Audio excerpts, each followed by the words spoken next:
Okay, recording again. Hello, everyone who is not here live. My name is Victor. I am a registered homeopath in the province of Ontario, as well as a clinical herbalist. And I live on Manitoulin Island.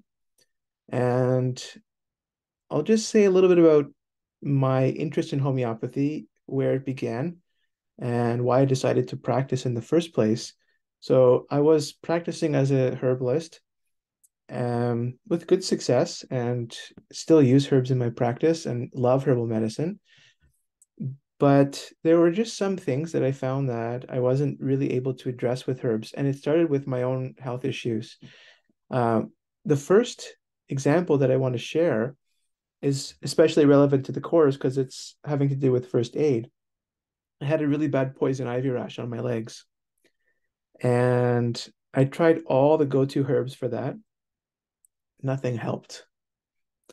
And it was getting worse and worse and worse, and it was spreading, and it was just unbearably painful and itchy. And I didn't want to go in to get any kind of steroids or any other kind of allopathic treatment. And so I used what little knowledge of homeopathy that I had, and I picked up a small bottle of Rhus tox, which is homeopathically prepared poison ivy. And I took a little bit of that, and within about 10 minutes, the itching was reduced by at least 50%. And after about 48 hours, the rash had completely cleared up. Um, so that was always kind of imprinted in the back of my mind. And as I kind of continued on with my life, and I had chronic health issues that I wasn't really seeing any results with using the modalities that I was familiar with, I decided to go in for homeopathic treatment myself for a thorough constitutional treatment. And not only did I start to feel better, get healthier, but I found that my life was improving in ways that I hadn't anticipated. And I realized that there was a dimension of healing with homeopathic medicines that was beyond the physical material level, that was beyond even the level of experience that could be explained using the rational mind. Different patterns of experience started to emerge and constellate in my life. Different possibilities for living and being and expressing myself as an animate being started to come into focus, and that's ultimately what homeopathy is about, in my mind, anyways. Is about bringing an organism, whether it's a human or an animal or a plant or whatever, and we can use homeopathy to treat animals and to treat plants. And we can talk perhaps one session about using homeopathy to treat plants and animals. Um, I have many interesting cases in those areas too. But what a good remedy does is it brings an organism or a being into a deeper state of coherence, such that they are able to express themselves more fully as who they are rather than under the veil of a persona, or that is to say, a a malignity, a disease entity that has expressed itself or taken over the body's capacity for feeling, function, and sensation. And that's ultimately, from the homeopathic perspective, what disease is. Disease is a disturbance of the vital force or the dynamis. And we're going to talk a lot about what this notion of vital force is. And we'll start with that, I guess. The vital force is basically the invisible controller of the entire human organism. So we have this body, and it's made up of all these disparate parts and different systems. But what is it that allows the body as a whole to function in coherence, in harmony with itself? There's nothing that we can point to. There is an invisible controller that coordinates feeling, function, sensation, personality, disposition, all of these things, coordinates them on a global level. And it's an invisible governing principle. In the 1700s and 1800s, they called it the vital force, the immaterial spirit-like principle that controls feeling, function, and sensation on all levels. In contemporary scientific language, we would call it something like psychoneuroendocrine immune axis, which is basically contemporary language to say vital force. And what is that? So psycho, neuro, endocrine, immune. It's basically the homeostatic controller of the human organism. It's that which governs feeling, function, sensation on all levels of experience, and also is that which determines the ways in which a particular being processes and metabolizes experience. So we're talking about a bidirectional communication system. There's sensory stimuli that are constantly coming in from the external world, and it's the vital force. It's that invisible governing principle that is what takes it in, what processes it, what metabolizes the meaning that might be there. And it's the vital force that determines the extent to which it affects us and in which ways it affects us. So it metabolizes our experience and determines the physiological consequences also of things like trauma, of things like environmental stress, of things that you can't necessarily measure in physical terms. There is an invisible, again, controller of the whole being that is what's responsible for taking all the information, sensory stimuli, and environmental stimuli, and everything else from the external world, and making sense of it because we confront it and we need to do something with it. And there's nothing in the body that we can point to and say, oh, it's this that does that. It's this that does that. It's an essence that oversees the whole. Um, and so the vital force is also something that is patterned or programmed in particular ways. And so in the homeopathic understanding, uh, any pathology that arises on the mental emotional level or on the physical level ultimately is a consequence of a disturbance on the vital level. So the physical level and the mental level are epiphenomena, you could say, are consequences of a global disturbance. And when the vital force is disturbed, it has a ripple effect. And the patterning on the vital force is what determines the ways in which the mind and the physical body and the emotional body um, will react and respond to different kinds of stresses, be they environmental stresses, stresses that we've inherited through our family line, um, stresses from exposure to certain things in our environment.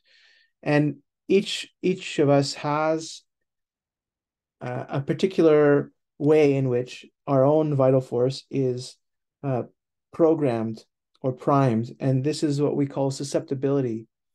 And this is also going to be uh, a very significant topic of discussion, susceptibility to particular kinds of diseases. Because, of course, just because a person is exposed to something, it doesn't mean they're going to be adversely affected by it. Whereas if another person is exposed to that very same thing, they might have very severe consequences. And so that has nothing to do actually with the thing itself. So we can use my example of poison ivy. I was obviously very susceptible to poison ivy. Other people that were with me when I was exposed to it didn't develop any kind of rash or reaction at all. It's not to say that they didn't come into contact with it because they obviously did. It means that they just were not susceptible to it. And so, what is it that determines an individual's pattern of susceptibility is also the vital force. It's that invisible essence, that homeostatic controller of the individual human organism. And it's that what determines the extent to which and the ways in which we fall ill, and also the extent to which and the ways in which we remain healthy. So it's responsible for both our states of health and our states of disease. And we can say that when we're unwell, the body starts to express symptoms and the mind starts to express symptoms. And symptoms are nothing other than the language that the vital force speaks to try and give an indication as to how it can come back into a state of greater coherence. Basically, that's what a symptom is. And we're going to be concerned mostly in this course with how to read and interpret symptoms, reading and reading the language of the body, because that's what a symptom is. The symptom is the language that the body speaks, asking or giving a clue as to what it needs to bring itself back into a state of equilibrium and harmony and balance with itself. So that is that's how I got into homeopathy. That's why I find it so fascinating and so interesting. Um, and so I want to talk today about, well, a few things, but um, I want to first give a little bit. So here's the roadmap. I want to first give a little bit of a general overview of the system of homeopathic medicine, how it came to be, and some of the fundamental principles, mm, some of which we just discussed, but we'll talk about some others. What actually homeopathy means, what it entails as a practice of medicine, the historical context in which it came to exist. And then I thought that because this is essentially a course in first aid or, acute illnesses, which is the best way to start learning about homeopathy. We start with things that are relatively straightforward and simple, that respond very well to acute prescribing techniques, and that give you the power and ability to be able to take charge of your health and the health of your family when these kinds of situations arise. Um, but since that's the focus of the course, I wanted to talk about arnica, which is kind of the archetypal first aid remedy. I think people that really know nothing about homeopathy have probably at least heard of arnica, or maybe have even taken arnica or have seen it in the health food store. And so it's kind of the archetypal first aid remedy. And so I wanted to talk at some length about arnica, um, because it's actually overused and overprescribed. It's a great remedy and very invaluable, but it's not good for just everything, which is kind of how it's come to be treated. So let me share my screen with you, and then we will launch right into a little bit of a history lesson. Any questions first?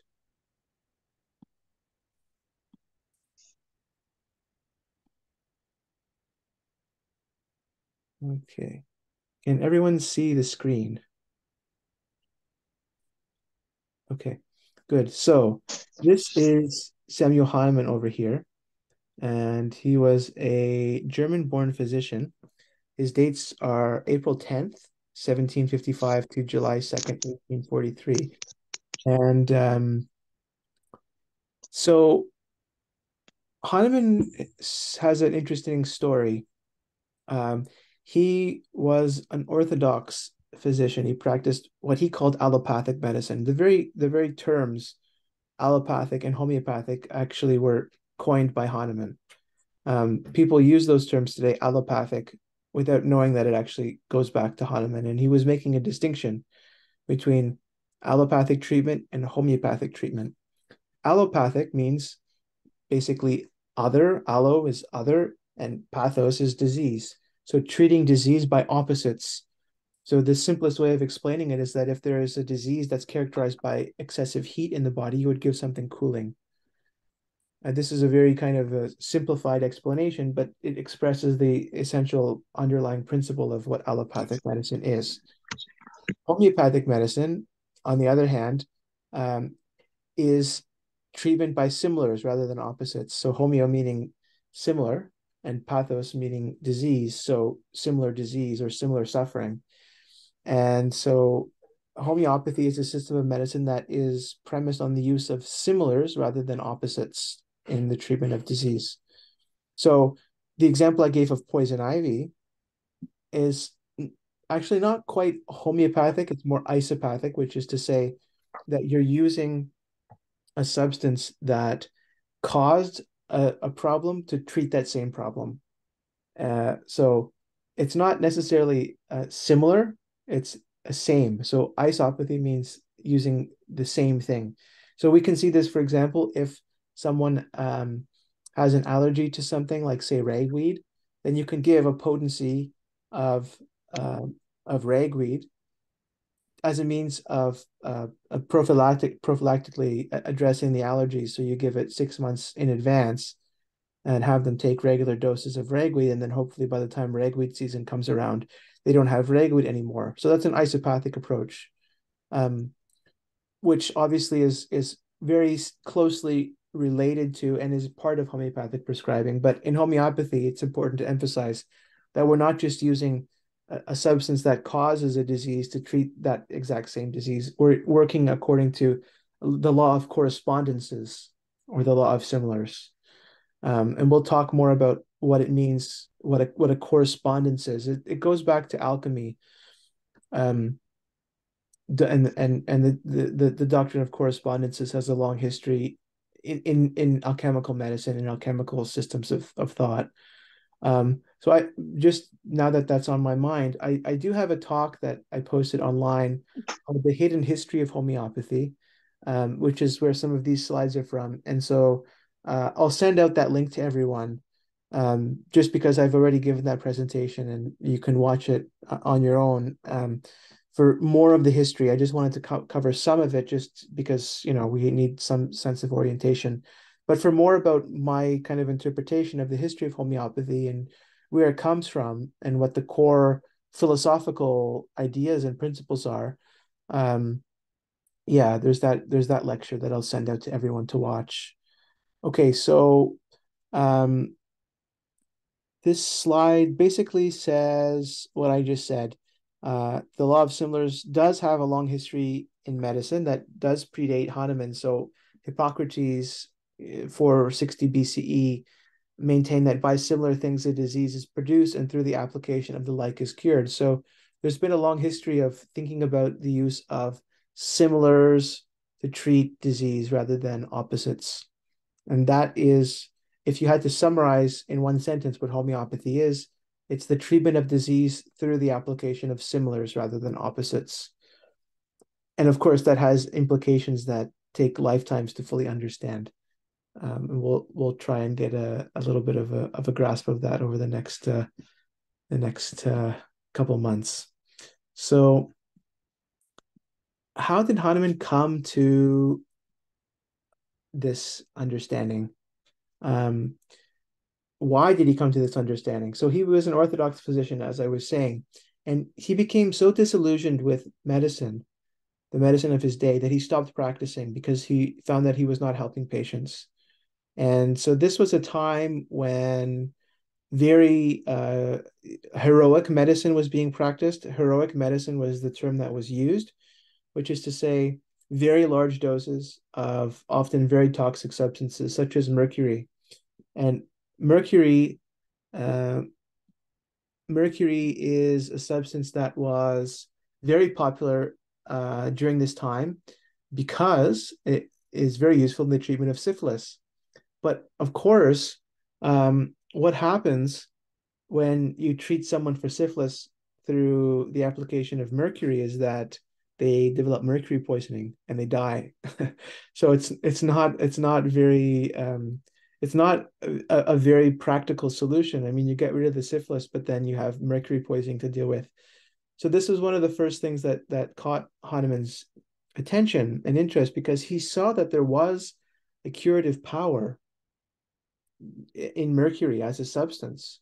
He recognized that it did have medicinal value, but he understood that in order for that medicinal value to be harnessed, the dose needed to be attenuated. You needed a dose that was not going to cause a toxic response in the person who was taking it. And so one of his first experiments was to basically dilute mercury to create special preparations of mercury such that you were able to maintain the curative effects of that substance without having any of the poisonous effects. And this, again, is a notion that goes back to Paracelsus and the alchemical tradition. Paracelsus was one of the first people to really, in a deep way, express the notion that the only difference between a medicine and a poison is the susceptibility of the person that's exposed to it and the dose, essentially. And this is true when you look at birds that will gorge themselves on berries that human beings, if they ate enough of them, would die from. So there's nothing inherently poisonous in the berry.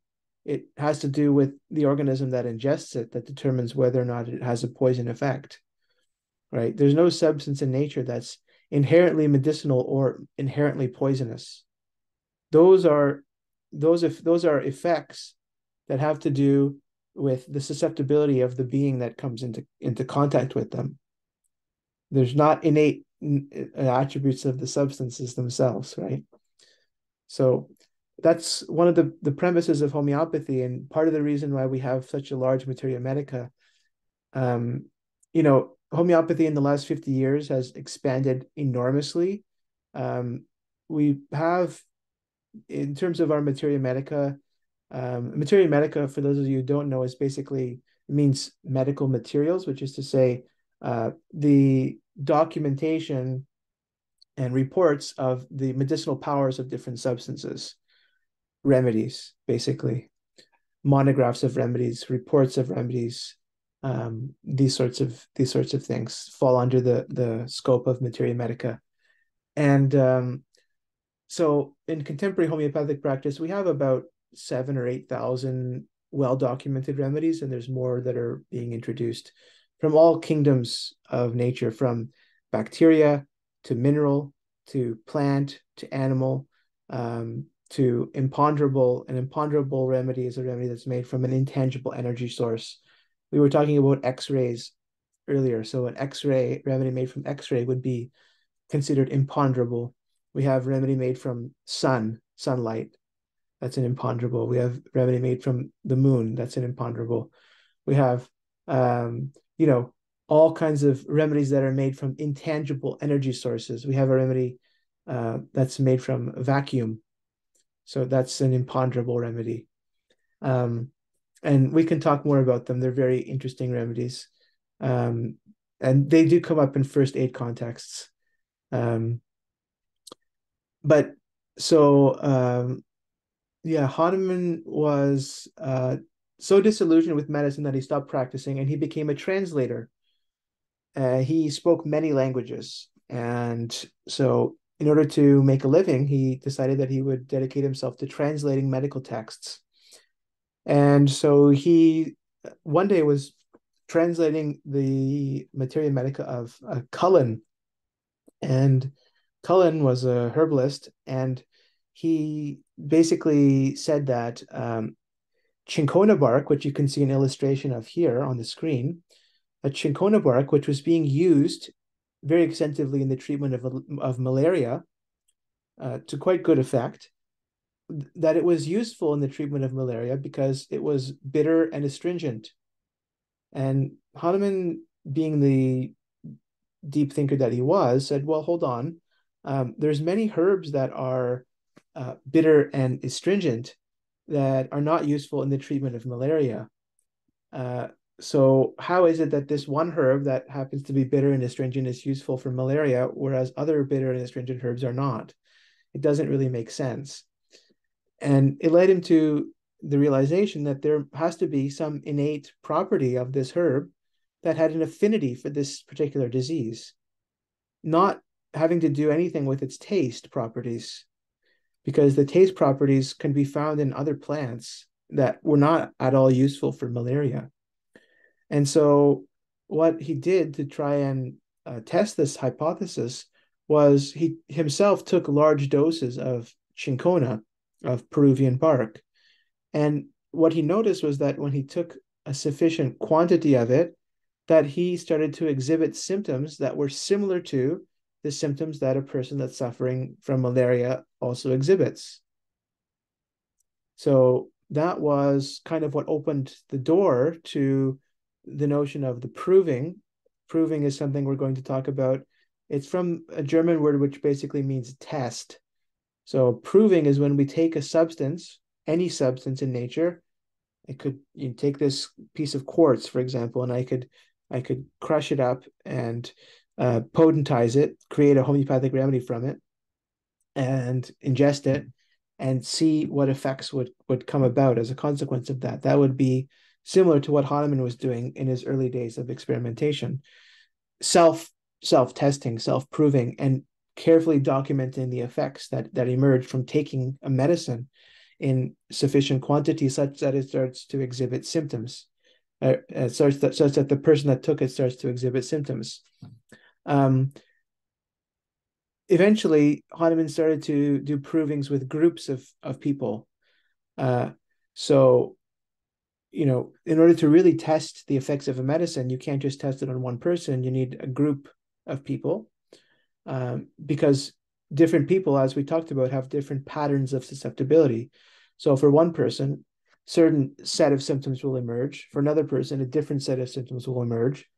Uh, and the more that a remedy is used, and the more cases it's used to treat successfully, the more defined and the more refined the picture of that remedy as a curative substance becomes, because we have more information, more clinical data. And so the more provings that are conducted on a given remedy, the more we begin to understand the scope of that remedy's medicinal action. So that's just how we understand the use of medicines in homeopathy initially is through proving. Provings are the foundation of the homeopathic materia medica, testing different substances to see their effects on living beings on all levels. And once a proving is conducted, that information is collated, it's brought together, analyzed, and assessed, and that becomes the foundation on which the remedy can be prescribed in clinical practice. So yeah, we'll talk more about provings as we go along. So yeah, this is just an account of what I had just explained about Cullen and malaria. So I'll send out these slides if you want to read them. And so we see here the effects of taking large doses of cinchona are similar to, but not identical to the symptoms that a malarial patient will exhibit. And so obviously taking large doses of cinchona is not going to be exactly the same as the symptoms of malaria, but there is a correspondence between the effects of the herb and the symptomatology of specific states of disease. That's the point I'm trying to convey with this example. And it's an important example because it's the foundation of Hahnemann's discovery. And so Hahnemann took the notion of healing through similars to an advanced level that had not been reached before. And he started to really experiment in a very sophisticated way with dosage, with posology. Posology means dosage. And so he started to create ultra high dilutions. And why did he start to experiment with ultra high dilutions? It was not only because of the nature of some of the substances that he was working with, such as mercury, which were poisonous, but it was also because through these experiments, he started to begin to understand that there was a vital force. And he started to recognize that when you create an ultra high dilution of a substance or a potentized medicine, that because the medicine is itself immaterial, right? You've diluted it so many times that it's become free of its material sheath, that then, because we're dealing with an informational pattern, which is what homeopathic remedies are, because we're dealing with a pattern of information, that pattern of information can directly act upon the vital force of the human organism, the immaterial essence that governs the whole, which is, again, not itself something material. So to access that level of health, to access the vital force, you need a medicine that itself is not material, because you're trying to target something that is not a materially governed thing. It's a spirit-like, dynamic essence, the vital force. So that's why in homeopathy we tend to use primarily ultra high dilutions of substances, because they're able to touch on that level of health and of disease. And this is a topic we'll talk about at great length because it's the foundation of homeopathy. And what I think makes it so interesting, and what separates it from most other systems of medicine, is that we have the means of working at that level of health and disease, on the level directly of the vital force, and through the homeopathic framework of actually understanding how and in what ways the vital force is communicating. So things like dreams, as we'll see today when we talk about arnica, become very relevant for understanding the state of a patient, even when they come in talking about a physical pathology. oftentimes these seemingly peripheral pieces of information like dreams actually hold the clues to unlock the accurate prescription for the patient. Because, of course, physical symptoms can't be separated from any other part of who the person is, their disposition, their history, their likes and dislikes, um, their sensitivity to certain kinds of weather, their food preferences, the kinds of things that excite them in life, the kinds of things that they find boring in life, the kinds of relationships that they have, the kinds of hobbies they take up. All of these things are suggestive of that basic pattern of experience that defines the person.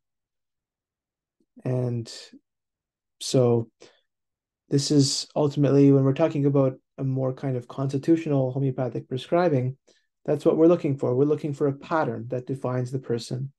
The pattern that defines the person also encapsulates the state of their disease, always and inevitably. It's never separate from their disease, because just as like treats like, or like cures like, so like attracts like, right? It goes both ways.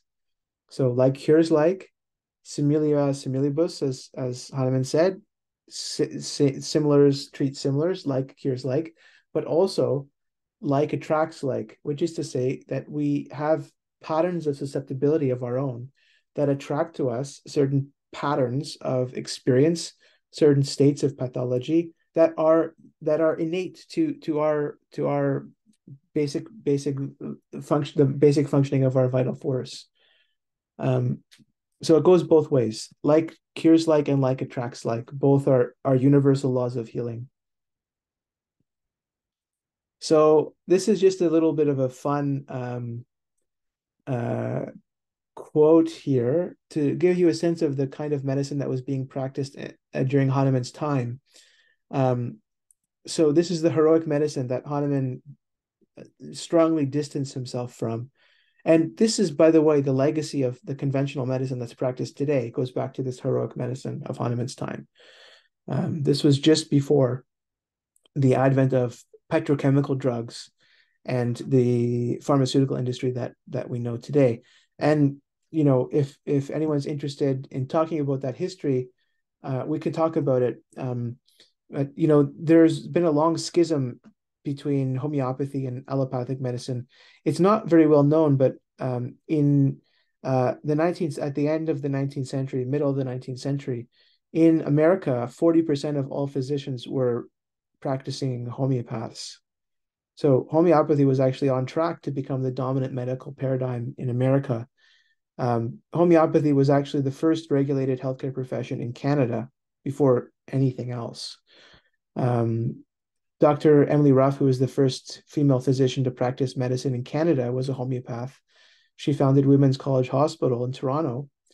Though, of course, if you go on their website today, you will not find one word about the fact that she practiced homeopathy. She was denied enrollment to the medical colleges in Canada, so she went to the United States and trained as a homeopathic physician, and then came back to Canada and founded Women's College Hospital in Toronto because she wanted to train women to practice medicine, specifically homeopathy. And so, of course, if you go on their website today, Women's College Hospital, you'll see all this write-up about who she is and what she did, except they leave out the fact that she was dedicated to homeopathic medicine. It's kind of a convenient thing to leave out, but yeah, it speaks to that rift, right? And what ended up happening was the American Medical Association, which still exists to this day, recognized that homeopathy was on track to become the dominant medical paradigm in North America, and they were founded, the American Medical Association, in large measure to eradicate homeopathy. That was one of their main objectives. And they were sponsored by the Rockefeller family, who was heavily invested in petrochemical drugs and the petrochemical industry in general. And they launched a huge propaganda campaign against homeopathy. So they founded, their medical journal. You could not mention homeopathy in the medical journal. It was banned. Homeopathic medicines could not be discussed in a medical journal. It was completely banned. if you were a allopathic physician registered with the American Medical Association and you were caught using homeopathy, your license would be revoked. Um, but it goes further. If you were a practicing physician, you were married to someone that was caught using homeopathic remedies, your license would also be revoked. So they went so far as to, completely, create a complete, basically make it impossible to practice homeopathic medicine. And they were partially successful in eradicating it from North America for some time, anyways. But now it's making a resurgence because you just can't stop it. And in India, where homeopathy is probably more widely practiced than anywhere else, you have about 10 million people that rely only on homeopathic medicine, that don't use any allopathic drugs at all. So it can be actually a complete system of medicine and can treat very serious conditions. There's cancer clinics throughout India that rely just on homeopathic medicines that actually have better results and outcomes than the allopathic hospitals. And it's all well documented. People just don't want to look at it. Um, so here's just a report from 1793. So Benjamin Rush, who was the most well-respected American physician of his time, um, was called for treating the epidemic of yellow fever. And he was a big fan of bloodletting and mercury. And so here's an account of when he came to Philadelphia. So he pulled up in a carriage and everyone rushed towards the carriage and they all implored him to come and treat their families. And um, he, without stepping down, threw back the top of his carriage and addressed the multitude. And this is a quote: uh, I treat my patients successfully by bloodletting and copious purging with calomel, which is mercury chloride, and jelap, which is a highly toxic laxative stimulant herb. And he says, I advise you, my good friends, to use the same remedies. What? Called the voice from the crowd. Bleed and purge everyone? Yes, said the doctor. Bleed and purge all Kensington. Drive on, Ben. So you can see that, well, there's a few things that are very illustrative here. The use of highly toxic substances to try and materially eradicate disease. So what we've already discussed goes to show that in homeopathy, the understanding is that there is no material basis of disease. Disease fundamentally has to do with the disturbance on the level of the vital force. The material symptoms are a consequence of a disturbance on the vital level. They're not the disease itself. They're a consequence of a global disturbance. So the allopathic system believes that that disease has a material basis, which is why they use very toxic things to try and eradicate the offending material pathogens from the body. But of course, this ignores the fact that there are, again, patterns of susceptibility and also different presentations. So one patient with malaria or one patient with yellow fever or one patient with, whatever disease you want to talk about will exhibit one set of symptoms. Another patient will exhibit another set of symptoms. One will be very severe, one will be hardly noticeable. It has to do with susceptibility and not with the material cause. The material cause is basically only a problem if there's a susceptibility to it. Otherwise, it's not a problem. Just as a substance is poisonous only if there's a particular susceptibility to that poison effect. Otherwise, it's not a poison. So the other important thing to point out is that there's no individualization in treatment here. So homeopathy, we can call it the medicine of experience, which is to say that treatment is always highly, highly, highly individualized. And so for 10 patients who come in with migraine headache, probably they will each get a different remedy, because we don't treat diseases, we treat individuals and their patterns of experience, their patterns of susceptibility. Migraine as a diagnosis, or any diagnosis, is not the disease, right? You say, I have migraine. Well, okay, what does that mean? because again, a migraine for one person might be characterized by intense vomiting with visual auras, whereas for another person, it might mean intense vertigo with diarrhea and no visual auras. Well, those are different symptoms. Um, Another person might have extreme sensitivity to light and want to lie in the dark, whereas another person might find that when they go out into the open air in the sunlight, their head pain gets better. Well, those again are completely different contradictory symptoms that all are grouped under this category or this diagnostic label of migraine, which doesn't actually tell us anything about the nature of the person's experience or the nature of their suffering. So we're always trying to understand what the basic pattern of experience in a person is, and uh, and pay very careful attention to their symptomatology. And this will make more and more and more sense as we start to look at remedies and see the patterns in remedies, and be able to match them up to um, specific states that a person is in. So here is some information about what Hahnemann had to say on the material view of disease, which we just talked about. So it's the immaterial vital force or life principle which governs the life of the organism in both health and disease. Disease is a consequence of the mistunement or derangement of the life principle, brought about by an inimical potency or malefic, supersensible, spirit-like influence. And here's just a quote from Hahnemann. He says, "A natural disease is never to be regarded as some noxious matter situated inside or outside the person," right? There's no material cause.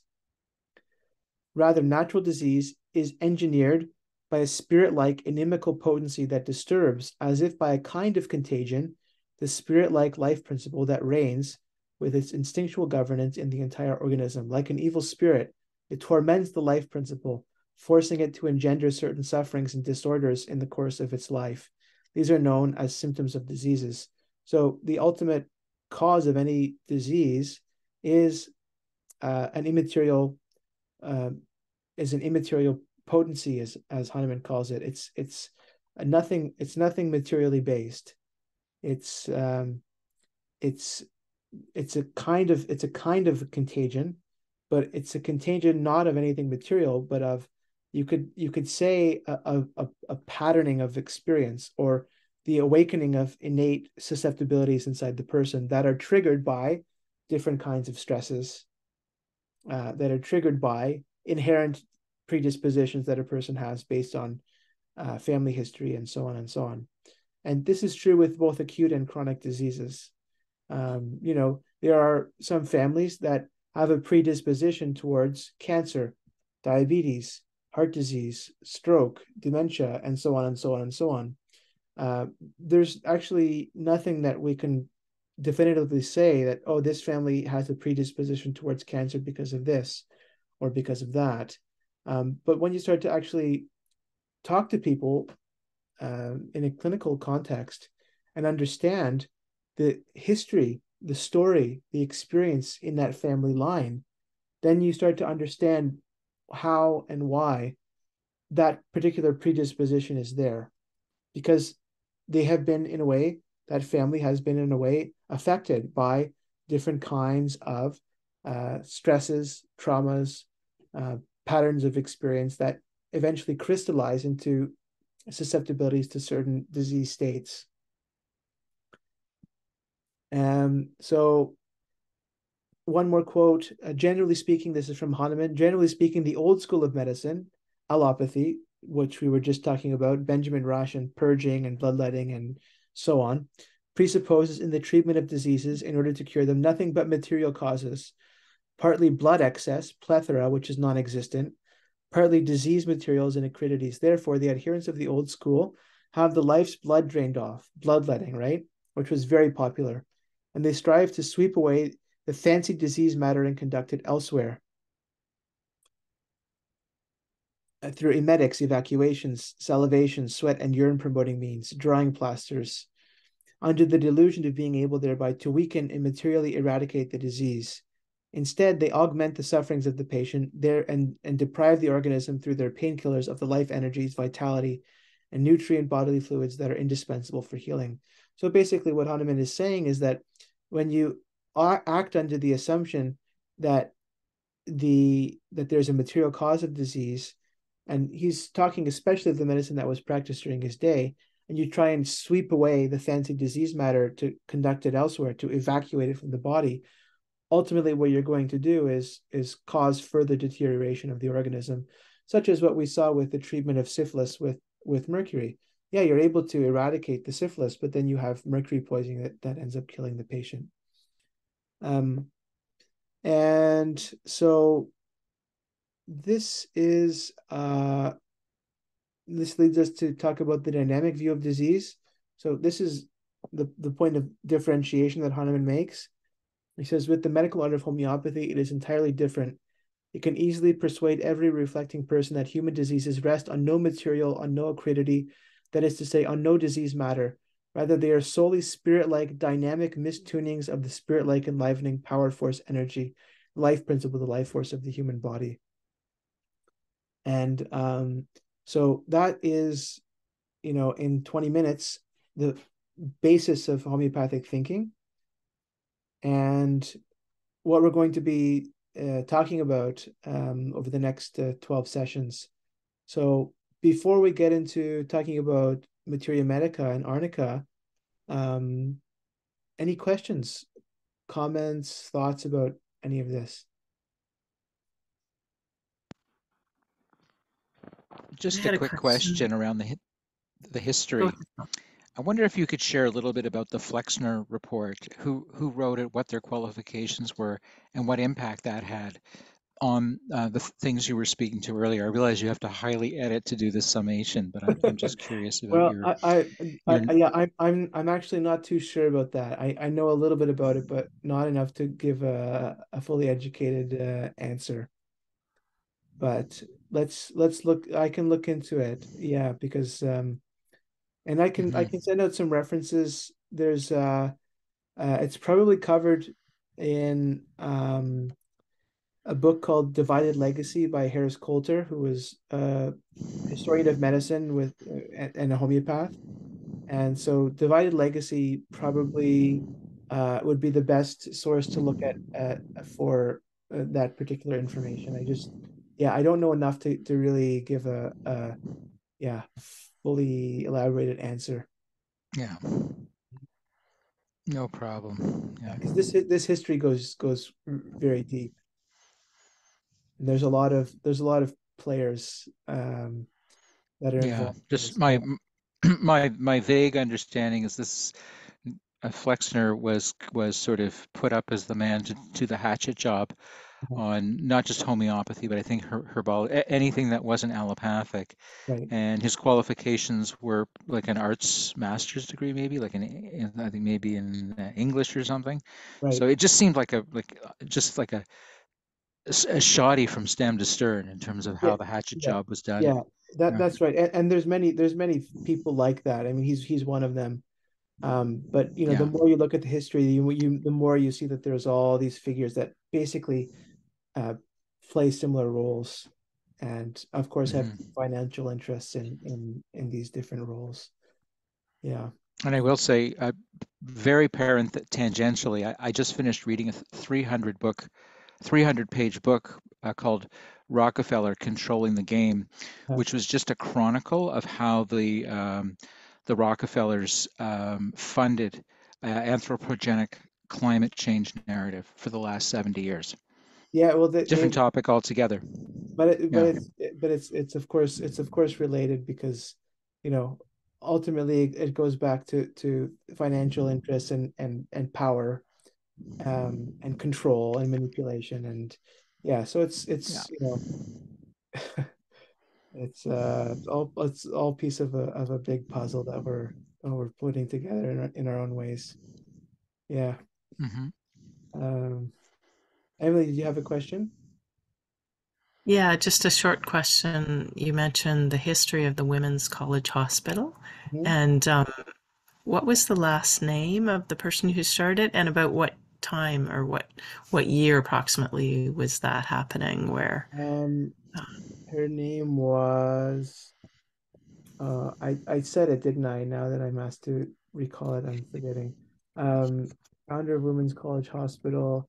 Uh, her name was Emily Stowe, how do you and spell it? Emilysstowe, and it was founded in 1883. Oh, okay, Yeah, cool. I didn't know that. and it still exists, of course, in Toronto. Hmm. Yeah, I've thought about writing them a letter, but I don't think they would respond. Um, it's it is what it is. That's the world we live in today. But Interesting. yeah, Thanks. good. Any other thoughts, questions, comments?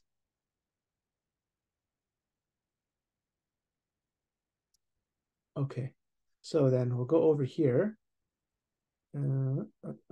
This is, can you see Arnica now? Yes. Okay, this is Arnica, Montana.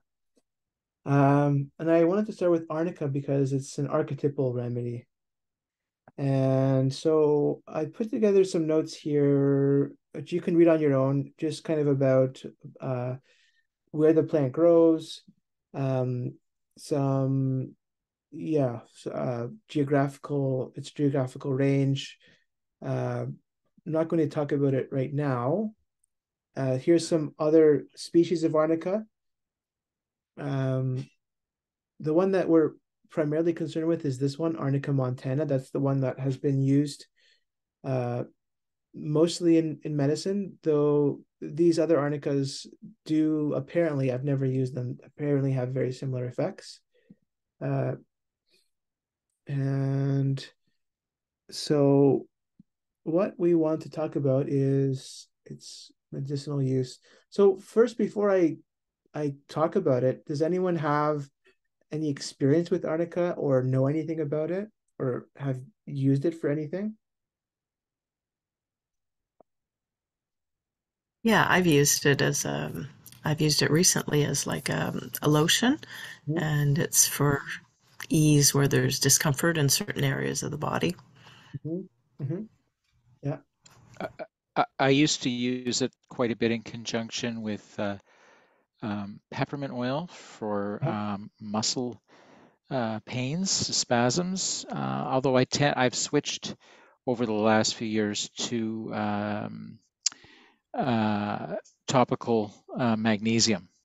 Uh-huh. So I use, yeah, just on skin application, and I find that amazingly, actually far more effective. Mhm. I mean, arnica has its place, but I found that it's, like if I have a muscle, I woke up the other morning with a muscle spasm in my foot. It's just very strange. Just a quick spray of topical magnesium and almost instant relief. But Good. And well, that's interesting because, of course, it speaks to, again, the fact that there are no universals in medicine. And, what works for one person for one condition won't work for another person. Uh, and so, mhm. you know, there's always that this factor of individualization that is so important to consider. And we're going to talk a lot about that.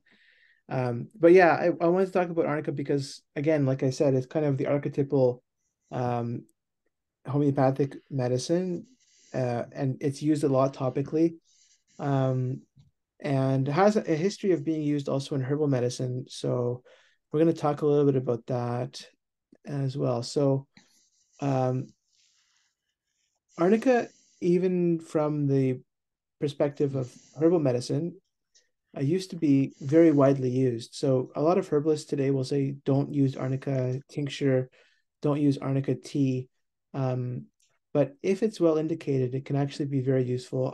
I've used arnica tincture, um, not a dilution, just to tincture for myself and for some patients, and I've had no problems with it because it's well indicated. Um, so there is very interesting report from Goethe, who's the German writer, and poet and scientist. People know him for Faust, but he did a lot of other things.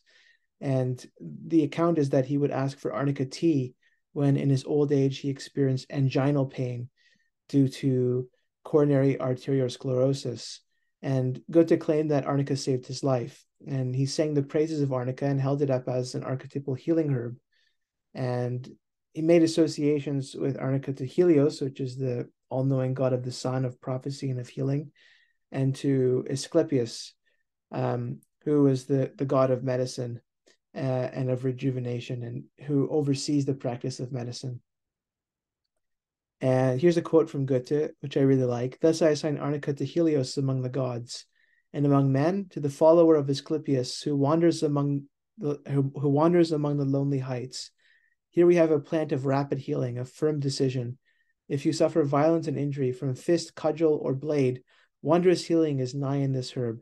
The vital energies are flowing, the pulse grows stronger, the heart takes courage. If the blood has lost its way in a bruise or an effusion, arnica will remind it of its proper courses. Muscles and sinews grow firm. The body form, having suffered insult and injury, is restored, and so is the nervous system, where it is so difficult to achieve healing. The organic revolt at injury, we call it pain, lessens and passes. So we have a lot of indications in this quote. So he calls it herb of rapid healing. And he says, if you suffer violence and injury from fist, cudgel, or blade, wondrous healing is nigh in this herb. So we have blows, ailments from blows. Also cuts. So one of the keynotes of arnica is that there's been a blow, someone has hit their head, and then there's copious bleeding, say from the nose.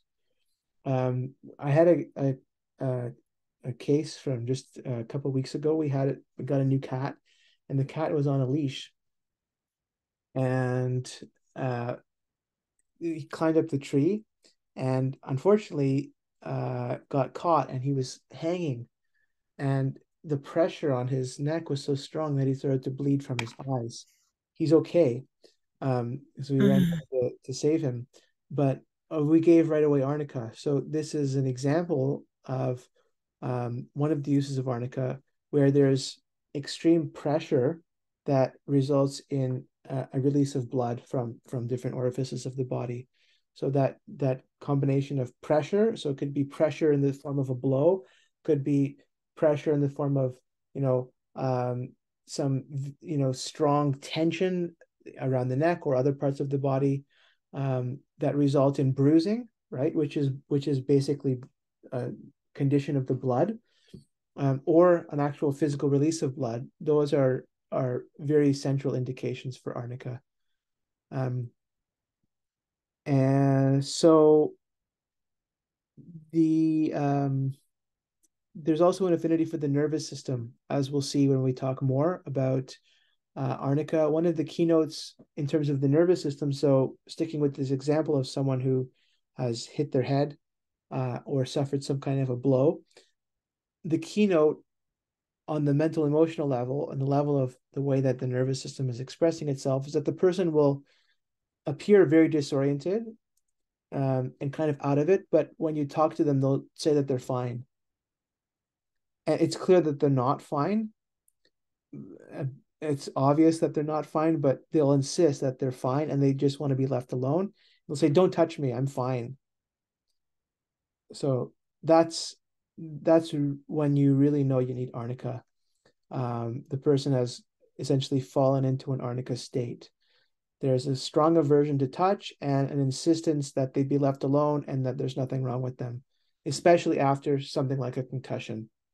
That's when, and we'll talk more about concussion remedies, but that's how we differentiate the use of arnica in concussion from something like natrum sulfuricum, which is a remedy we'll talk about perhaps next time, which is sodium sulfate, which has quite a different response to something like a concussion.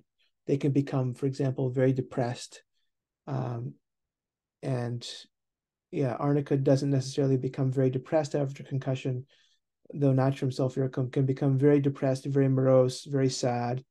They can start crying. So just to give you a sense of how we're going to be differentiating remedies. And on what basis? So we have an injury, a concussion, a contusion. How is it that we're able to differentiate from the 10, 15, 20 remedies that we have for that condition? How are we able to know which one we're able to prescribe? Well, we look at what in homeopathy we call strange, rare, and peculiar symptoms. So it's strange, rare, and peculiar of arnica is that they want to be left alone, they don't want to be touched, and they insist that they're fine, even though they're clearly in a state of disorientation and clearly not fine. That's what essentially defines the arnica state, the pattern of experience that relates to, that corresponds to the curative powers of arnica as a medicine. So these are just some notes about the use of arnica as a herbal tincture, which I find very interesting. So arnica is widely used topically in the material form, but as I said, very few people use it in tincture anymore.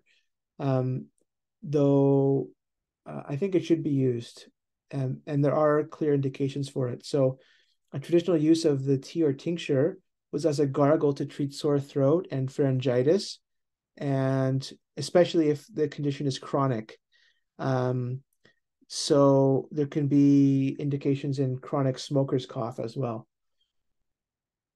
Um, and arnica provides some of its greatest curative effects in patients who suffer from poor circulation. So when we think of arnica, again, we're thinking of the blood.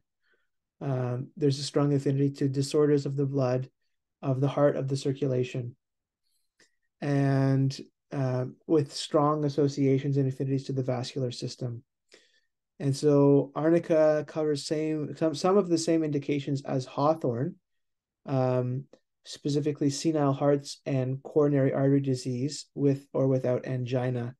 And both arnica and hawthorn serve to improve the blood supply through the vessels of the coronary artery, though arnica has a stimulating action and is indicated more in acute conditions, such as acute weakness of the heart, whereas hawthorn is more suited for long-term use in chronic cardiovascular conditions, coronary artery disease, atherosclerosis, and congestive heart failure.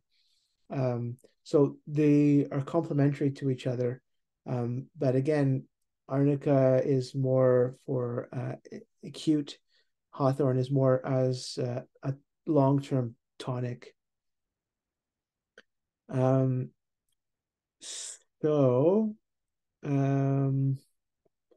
there are some risks of using arnica as a tincture: gastric irritation, intoxication, dizziness, tachycardia, arrhythmia, and so on and so on and so on. But that's just because, again, the dose is probably too high, or it's not well indicated. But if it's well indicated, I don't think that those are things to worry about at all.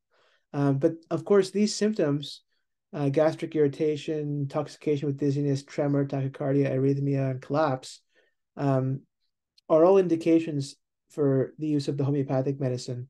So one of the ways that we develop information about a homeopathic remedy is by looking at toxicological reports, which is to say, data that we have of people that have been poisoned by different substances, and what symptoms emerged because they've done a proving in a way of the crude substance, and the way in which they react to the poisoning effect becomes relevant for the use of the homeopathic potency of that particular substance.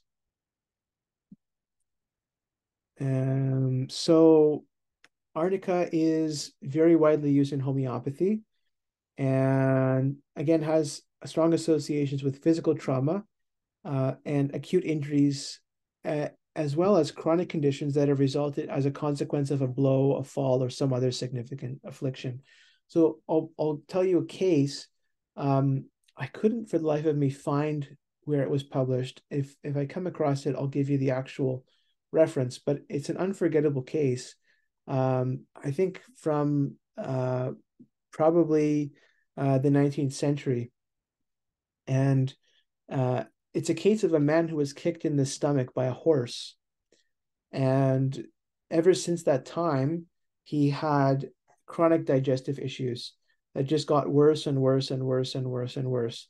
And he came for homeopathic treatment something like 3 or 4 decades after the accident, at which point he was hardly able to digest anything because his digestive system had slowly deteriorated after that blow. And so he was given arnica in high potency, a single dose, and over the next, I can't remember how long, but it was a very short period of time, a few weeks, his digestive system was restored to how it was at the time before the accident, which is to say that arnica is a remedy for never been well since something like getting kicked in the stomach by a horse, never been well since a blow, since a fall, since a concussion. And there are symptoms that match the picture of arnica. In this case, you could say that the body, right? And this is again to illustrate the fact that, okay, we can say that there is a material cause of this disease, right? He was kicked in the stomach by a horse, but it's not really giving us an explanation, because after 40 years, you'd assume that any physical damage that had been done to the specific organ or region of the body would have healed, right? There's no bruise there anymore. It's not bleeding anymore. But what happened was there was an impression that was stored in that organ as a consequence of that affliction. And that's the disease. The disease is not the physical kick. That was what led to the particular issue that this person had. But the disease was an immaterial disturbance, a disturbance on the level of the vital force, not on the level of the physical organ. Because if it was on the level of the physical organ, he would have healed, right? And many people get kicked and they're able to heal because their vitality, their vital force, is equipped to deal with such an issue. His was not. And so that impression was retained on the level of the vital force that that you know that he wasn't able to get better. He was susceptible to that kind of issue. So the one of the chief indications of arnica is bruises. So I think we can almost universally say is that when a person has a bruise, especially a serious bruise, giving arnica both internally and topically is a good idea. It's not going to do them harm. And there is a lot to say about the importance of treating bruises. So bruises create a condition that we can describe as bad blood or stagnant blood or congealed blood. And this is talked about not only in homeopathy, but in Ayurveda, in Chinese medicine, Tibetan medicine. Basically, every traditional system of medicine talks about the necessity of treating bruises, especially very serious bruises or spots that have been repeatedly bruised. Because what we've seen is that if a bruise is not properly treated, that there is then a susceptibility to lead to cancer in that area. So when there are bruises on the body, the oxygen supply in the bloodstream to the affected area becomes compromised. And when we have limited oxygen supply, it promotes the development and growth of tumors. So that's kind of a, physiological way of understanding the importance of treating bruises. We have reduced compromised oxygen supply, and over time, if it's not dealt with, we're going to get stagnation in that area of the body, and it can possibly lead to tumor formation if, again, there's a susceptibility for that kind of thing. But there's enough cases of it where someone's had a really bad blow, really bad bruise, and it could be 20, 30 years later that they develop cancerous tumors in that area where they had a really bad bruise before. So arnica is also a remedy for shock. So arnica treats the effects of shock and trauma that have become impressed on the central nervous system. That's what happened to the man who was kicked in the stomach by the horse, right? There was shock that was impressed on the central nervous system, but it was, manifesting in a particular series of digestive symptoms. But the state of shock that his body underwent was retained in the vital force. It was programmed, in a sense, as a consequence of that shock, of that trauma, that physical trauma. And then, yeah. So arnica is very useful for treating the effects of shock and trauma that have become impressed on the central nervous system. And we have some cases that will illustrate this that we can look at. So as we've already discussed, homeopathic medicines are prescribed on the basis of the totality of a patient's symptomatology, including the mental, emotional, and spiritual levels. And so on the mental, emotional level, the arnica patient is someone who has been bruised by life. So there can be a long history of emotional trauma and a life path that's characterized by difficult knocks and hard falls, which results in a kind of melancholic, morose, and withdrawn disposition. So they can come off as standoffish and distant, as someone who dwells on their suffering and wants to be left alone with their pain. And they can be obstinate and headstrong, unwilling to listen to the opinions and feelings of others. You often see a strong defensive character. So, for example, people that are very involved in martial arts might fit the arnica picture. And they're involved in martial arts because they feel they need to defend themselves from an external threat. When you actually talk to them about it, they perceive the world as a threat, as a dangerous place that needs to be defended against. And that is maybe not even something that they express on the conscious level or that they think to themselves consciously, but then when you actually get to know them and talk about their interests, they'll express something along those lines. You can also see in women, for example, a desire to enroll in the military. That's a characteristic of some women patients who need arnica, which is to say they will take on a traditionally male role, but specifically having to do with defense. And so women joining the military for these similar kinds of reasons is perhaps an indication on that level of the constitutional level of arnica, which is to say a person has been born in a state of arnica. Their personality is resonant with that state. So arnica patients can feel at odds with the world, and they become convinced that it's their fate to always be facing an insurmountable obstacle or challenge. And they can feel, for example, wanting to join the military. The idea is that the nation is at risk and the nation is facing a challenge that we need to step up and defend ourselves against. So I'm going to take on that role because otherwise something is going to happen. There can be a fear of being touched, as we talked about, and a fear of others approaching. And the fear is that if someone comes too close, they might touch me. There can be a fear of death, especially as a consequence of a heart disease. So there's an affinity again to the heart. So what's one of the keynotes of arnica? Someone who is very, very much afraid of dying from heart disease, heart attack. And that fear is especially prominent at night. So they might wake up, they might have dreams even of heart attack, or they might just wake up in a start and they're afraid that their heart is going to misfunction and they're going to die of a heart attack. There can be dreams of being buried alive, of black cats, of death, nightmares that can startlingly wake the patient from sleep. And this is when arnica becomes especially interesting, that these dreams started after an accident or injury. So if someone is having dreams of being buried alive and it all happened after a concussion, well, then you think right away of arnica rather than another remedy for ailments after concussions. So again, the dreams are reflective of the state of the person.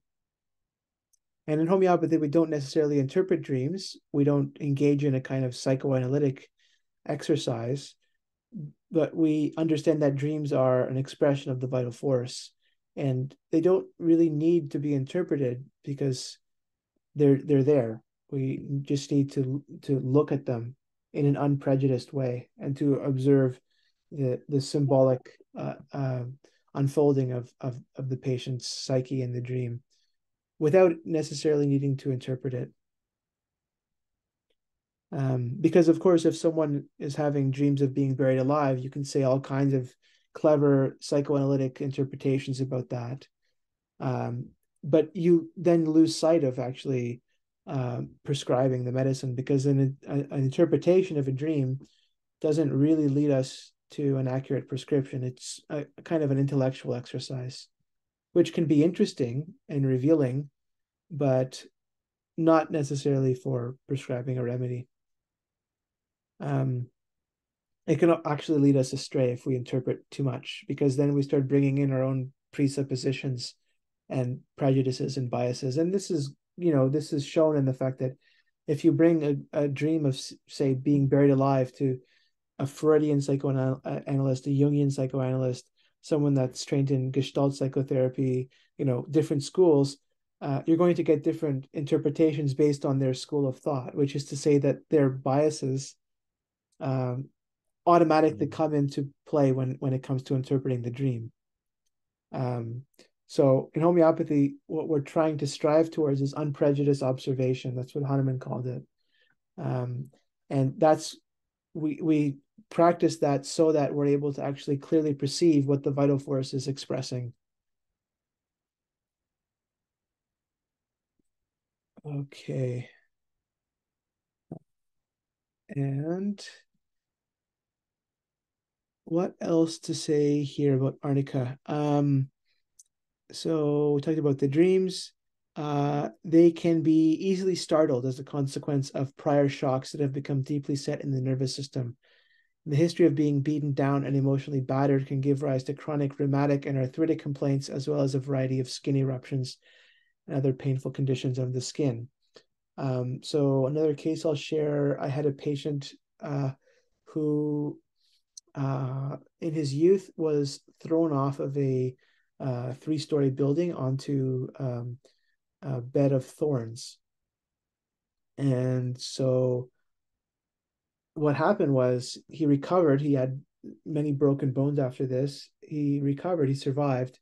Then later in life, he started to develop kind of uh, yeah, basically necrosis of his feet. So his feet started to turn black, and there was no feeling in his feet anymore. And there was no explanation for this that he had. And so I took his case, and it was revealed that he had been thrown off of this building. And so we see here with Arnica, there's a history of being beaten down and emotionally battered, which happened to him, as I understood the context of his life experience, but also this physical blow, right? He was brutally smashed against the ground and also against a bed of thorns. Um, and so I gave him arnica. Um, Unfortunately, he didn't follow up very much with me. I know that initially it was helping him um, quite a lot, actually. He was not able to walk very well outside in the wintertime, and he was taking the remedy and he was able to go outside for walks in the winter. So he was getting better. It's always a mystery sometimes when a patient is clearly responding well to a remedy and then they just disappear. But that's part of part of what it is to treat patients. Sometimes uh, you never really know exactly how the treatment has affected them, or if they've gotten what they need from it, to what extent they've been helped. I think that this patient probably could have benefited from much deeper and further treatment, but um, he got what he came searching for, I hope. Um, okay, so um, here are some indications from Jan Scholten. Jan Scholten is a contemporary homeopath. I follow his work quite a lot. Um, he, well, I'll just say a little bit about him because I'll probably be referencing him a lot throughout the course. He was one of the figures that was responsible for systematization, categorization in homeopathy. What does this mean? This means that starting with the periodic table, we had in homeopathy a lot of substances on the periodic table that had been used as medicines, such as mercury, such as sulfur, such as calcium, such as graphite. And there were a lot of elements on the periodic table that we knew nothing about. And so Jan Scholten and some other figures basically thought that, well, okay, we understand these remedies really well, the picture, the essence of these remedies. Can we, from these pictures that we have of the remedies that we know really well, can we develop an understanding of if there's a logic in the periodic table? Is there a narrative that allows us to then begin to understand the other elements even without having done provings on them? And of course, yes, there is. And so I'll just show you quickly the periodic table because it will come up a lot because we use a lot of these remedies. And so the periodic table is okay, right here. And so yeah, it might be hard to see the whole thing. So here, we're not going to do a lot of, you can see it now. Okay, we're not going to go into it in a huge amount of detail, but what I want to show you is that there's a logic to it. So the first series is the hydrogen series. There's only hydrogen, right, in stage 1, and stage 18, we have helium, right? What are the themes here? Being, existence, true, real, space, spaceless, time, timeless, smell, unborn, fetus, bodiless. So the hydrogen series has to do with incarnation. That's the beginning of life. It's before incarnation. It's the process of incarnation. That's where we begin. And as we move further and further and further down the periodic table, we see actually all the stages of the human life drama reflected in the structure of the elements, right? Because the human being as microcosm is a reflection of the macrocosm, and the macrocosm is reflected in all of the kingdoms of nature. So actually, all botanical families fit within the schema of the periodic table. All diseases fit within the schema of the periodic table. Malaria, for example, is stage 5. I mentioned malaria just because that's what we're talking about. All animals fit within the schema of the periodic table because it's the basic grid, the basic pattern or architecture of the cosmos, and we can perceive it most clearly in the minerals and the elements of the periodic table because they're relatively simple and straightforward. But from that perspective, we're able to then develop an understanding of the architecture of the cosmos, basically, including, yeah, all kingdoms of nature. And so, as we move further and further down the periodic table, we reach here, the summit, the peak. And then after the peak, the summit, we get into the fall. So what happens, the archetype here that I want to talk about, just to give you a sense of how things evolve, we have Aurum, which is gold, right? So the archetype of Aurum, which is a remedy we will talk about, is the person who has achieved, right? So they've passed stage 10, they've reached the summit, they're high, they're great, they've attained their status and position in life, they've gone through infancy and childhood, teenage years, the struggle of establishing themselves in the society. But what happens is that eventually you reach the summit, you reach the peak, you become a very, successful person or whatever. And then eventually things are going to have to start to decline. You can't maintain that position forever. So the archetype of the person that needs aurum metallicum or gold, they try and preserve, right? Preserve, power, shepherd, responsible, conservative, protector, suicidal. Well, why suicidal? Suicidal because ailments from loss of position is aurum. So it's the stockbroker whose portfolio has crashed and his net worth is now fraction of what it once was. And he wants to throw himself off of a building because he feels like all his power has been taken away from him. That's Aurum. It's someone that was at the summit, at the peak, and then the ground has been taken away, and they're moving towards the end, right? Erase, finish, abort, quit, outcast, right? Stage 17.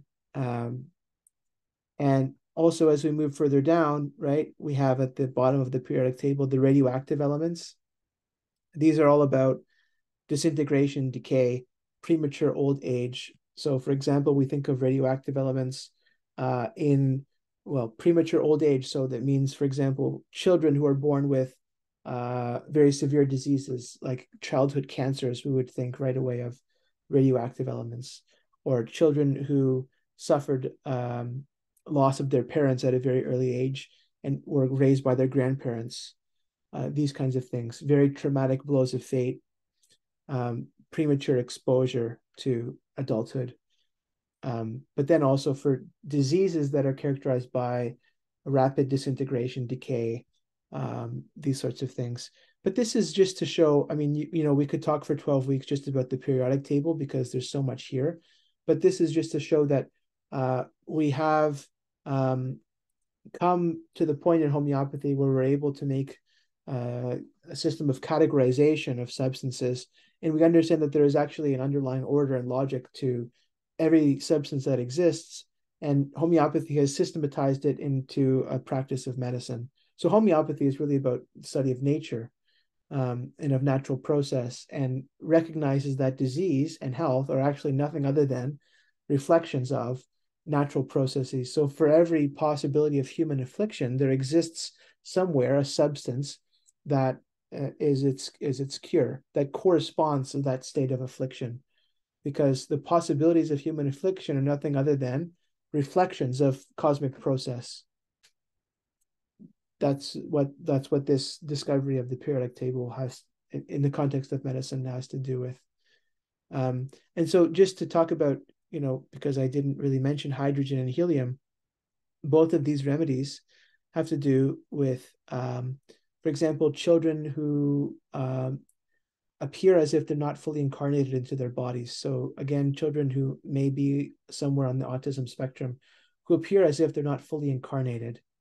And so you can see how these themes then would be reflected in that condition. Or someone who feels as if they're not, or appears as if they're not fully in the world. So these are some of the indications of these remedies. There's much more to them than just those indications. But again, what I'm trying to express is kind of some of the ways in which we understand and interpret remedies now, and homeopathy has to do with systematization and categorization. And this applies to minerals, to plants, to animals, to bacteria, to everything. So Jan Scholten, it's a long way of introducing Jan Scholten, basically to say that Jan Scholten was one of the central figures to help bring homeopathy to this level of classification, where we're not just dealing with isolated remedies, but we're dealing with remedies that are part of a grand schema, and that schema is nothing other than the schema that makes up the material world in which we exist. It's the architecture or the archetypal foundation of the material world, and that's what homeopathic remedies are all about. So so here are some indications from Jan Scholten. I think a lot of them we've already kind of discussed. Wants to be left alone, comatose drowsiness, awakens with hot head, dreams of death, mutilated bodies, anxious and terrible, horrors of the night, fear of touch, fear of being approached, fear of doctors, operations, injections, open spaces, the traumatism of grief, remorse, or sudden realization of financial loss, ailments after injuries, falls, blows, contusions, mental strain or shock,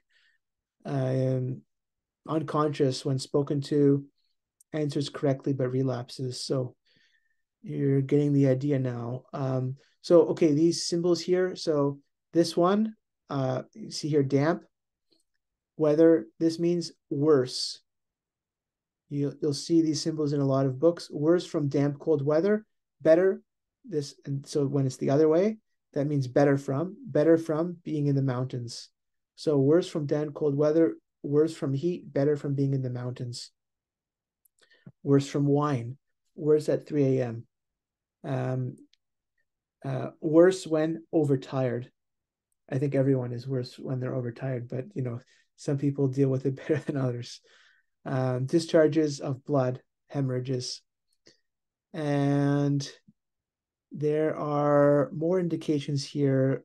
I think I'll leave these for you to read through. This is just to give you a sense of what Materia Medica is like, how we read about remedies, and how the material is presented, what's characteristic of the remedy. So I'm going to stop sharing this for a second and show you something else very quickly. We're going to talk in this course about repertory. And repertory is basically, this is an electronic repertory. Okay, you should be able to see it in a second. Yeah. And so this is an electronic repertory. A repertory is basically a collection of symptoms, of disease presentations, of character traits, of dispositional traits, that each of which corresponds to specific group of remedies. So I'll show you first how the repertory is organized, and we will cover how to use a repertory, because it's very important to understand when you're prescribing, how to differentiate between remedies. Well, you look in repertory for characteristic symptoms and the remedies that are associated with those symptoms. So we will look at, no, I didn't want to do that. We will look at the repertory here. We will pull up Kent. So Kent is someone we'll talk about. James Tyler Kent was an important American homeopath, and his repertory is kind of the foundation for a lot of the modern repertories that exist today. And you will see that it's divided into different sections. So mind, vertigo, head, eye, vision, ear, hearing, nose, face, mouth, teeth, throat, and so on and so on and so on and so on and so on. And so it's divided up into different systems, different parts. And each of these is essentially alphabetical. So if we click on mind,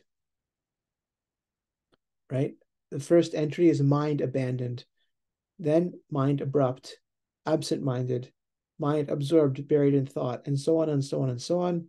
And we have a listing of different mental symptoms or traits, characteristic traits, dispositional traits, and features of a patient. And so what I've done here is taken some of the characteristic rubrics. Let me just plug in my computer here. Some of the characteristic rubrics, and a rubric is basically an entry in the repertory. That's the name for an entry in the repertory, is a rubric. Some of the characteristic entries for arnica. I selected about 120 of them, and we see that they're graded in different ways, right? So symptoms that are graded as 3 are strongly reflective of that remedy. 4 is even higher. 1 and 2 less. And we'll talk about grading, and we'll talk about all of the features of repertory and how to use the repertory. There are, there's books, physical books, and I can suggest ones that are good to get to learn and practice with. The computer program is obviously what you need for a clinical practice, and it's very useful when you want to study homeopathy in depth, because one of the things you can do is extractions like this, where you want to study a particular remedy, and so you can look up all the rubrics that are associated with that particular remedy. So we have for arnica just a selection here, and we can talk about some of them more next time. We have, for example, accident prone. So that's something that's very interesting, right? Arnica is a remedy for people that have been in certain accidents, but there are some people that are just accident prone, right? And that is something that, again, we can start to interpret and understand with homeopathic treatment, that that being accident prone versus someone who rarely, if ever, suffers from accidents, that's an important difference. And that has to do with the way that the vital force is functioning. Someone is prone to accidents versus someone who's not, right? That's just the disposition, the susceptibility of the person that predisposes them to accidents versus someone who is not so predisposed, right? So arnica is a remedy to consider there. Arnica is a remedy for ailments from alcoholism, um, right? Anguish, mind anguish, cardiac. So we talked about arnica, the patient who wakes up in the middle of the night and is afraid of heart attack. But it can also be someone who does actually have cardiological symptoms and suffers mental anguish as a consequence of them. Arnica is a remedy to consider. So we see how each of these different rubrics is a small piece of kind of the fractal of the remedy. And that's what the repertory is. The repertory is basically a complete, or as complete as we can get it, and it's always being updated and expanded, elaboration of our materia medica, and a guide to the symptoms that we have available. And so, yeah, there's lots here. There's, yeah, we can look at where do we have dreams, since we were talking about the dreams. Oh, I'll pull it up this way.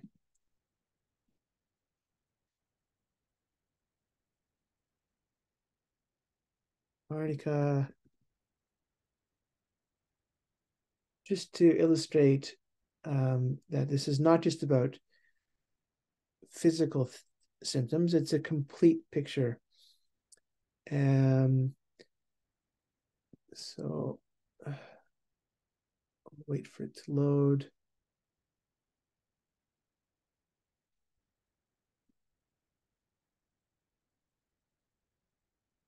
Maybe not, it's being slow. Sometimes if there's too many entries on a clipboard, it can slow the program down. Okay, so we can talk about it. We can talk about arnica in more detail next time. I think I gave you a good introduction to it. And we'll go over these rubrics again. I think this is not responding. Okay. So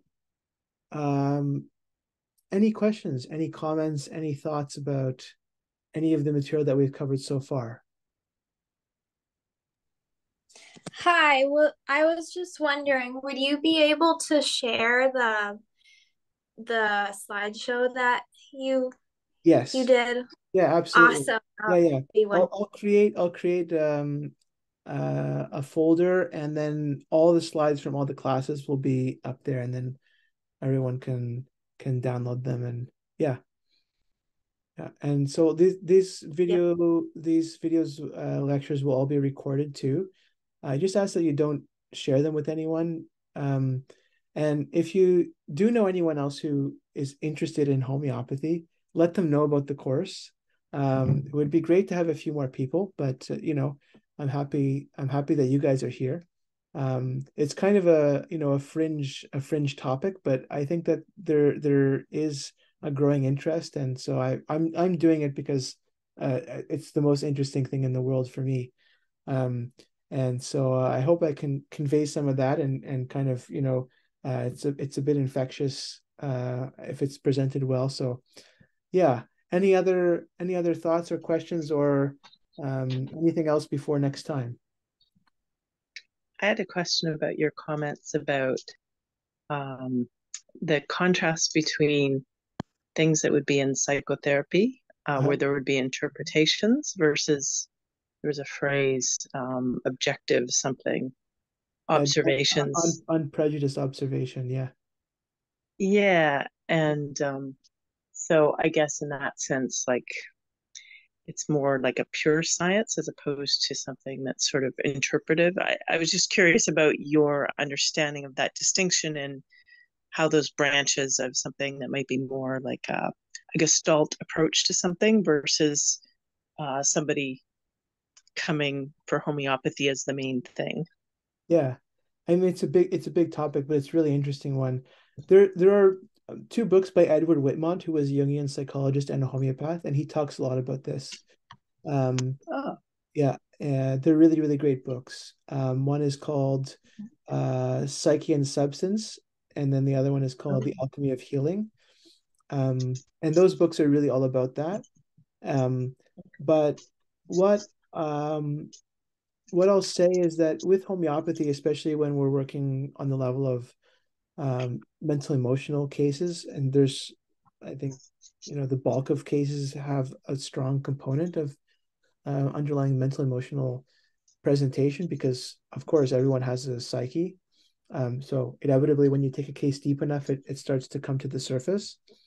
Um, but with homeopathy, what differentiates it in terms of treatment, in my understanding, is that psychotherapy will essentially often what it will do is it will bring a person to a certain level of awareness of their own complexes and unconscious processes and patterns. But what happens is that then they enter into a state of compensation. So they're able to rationalize, to understand, to metabolize their experience in a way that allows them to then go about and function in the world in a better way. But the wound or the trauma hasn't actually been healed. Um, mm, they've basically come to a level where they're consciously aware of why they feel the way that they do, and that awareness has allowed them to, in a way, subdue the unconscious complex that was before ruling their life. But it's almost like, putting a band-aid over it, and it's keeping it in place, but it doesn't actually allow for a total rehabilitation or liberation of that trauma or reintegration of it.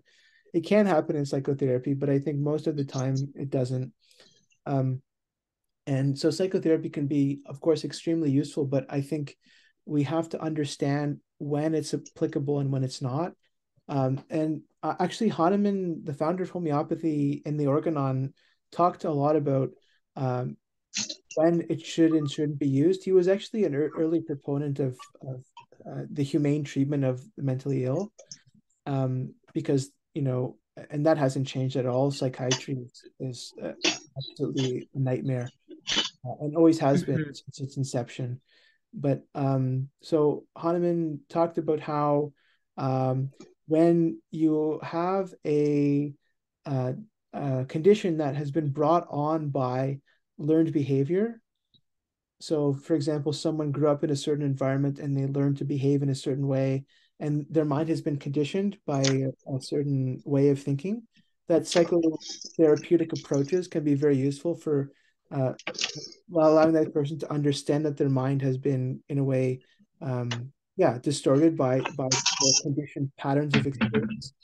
But he says that when you have someone who is in a exacerbated mental emotional state, and the cause is a dynamic cause, that psychotherapy can actually cause deterioration of their condition and won't help them at all. It can actually make their condition worse, because a dynamic disease needs a dynamic treatment, and a dynamic medicine.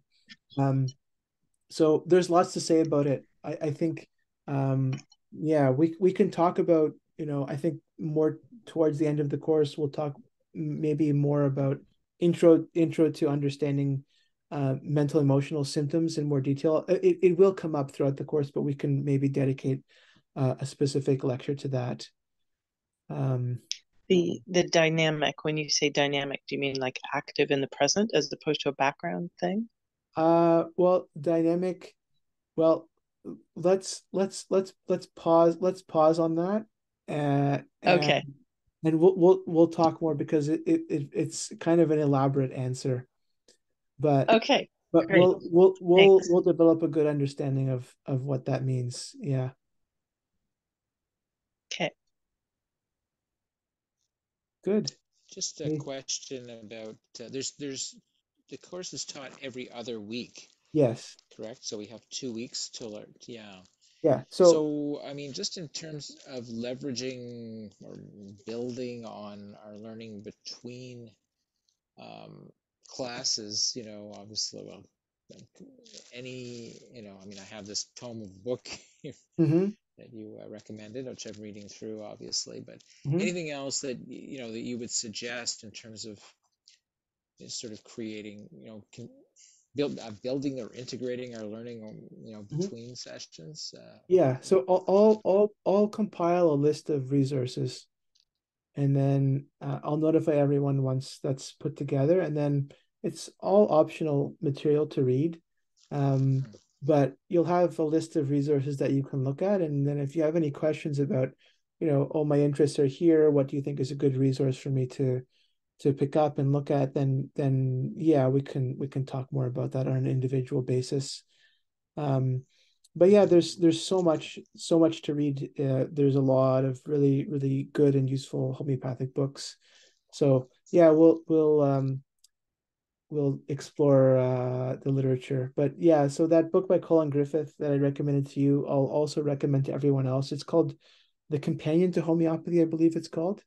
It's quite a thick book, but it's a really, really, really good introduction to basically every aspect of homeopathy.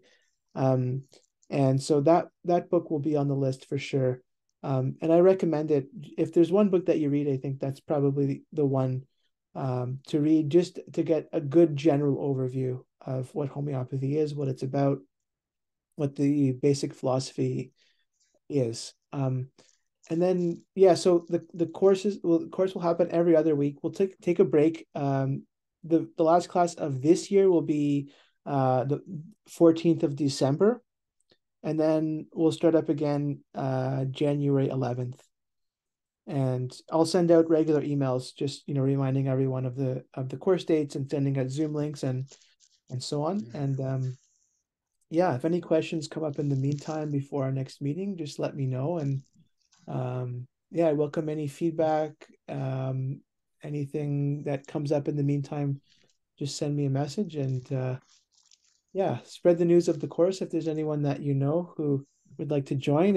And other than that, I think we'll call it a night, and I'll see you all in 2 weeks. Okay. Thanks a So lot, much. Victor. You. Great. Thank you. My pleasure. See you all soon. Bye. See Take you. care. Bye. Okay. Bye-bye.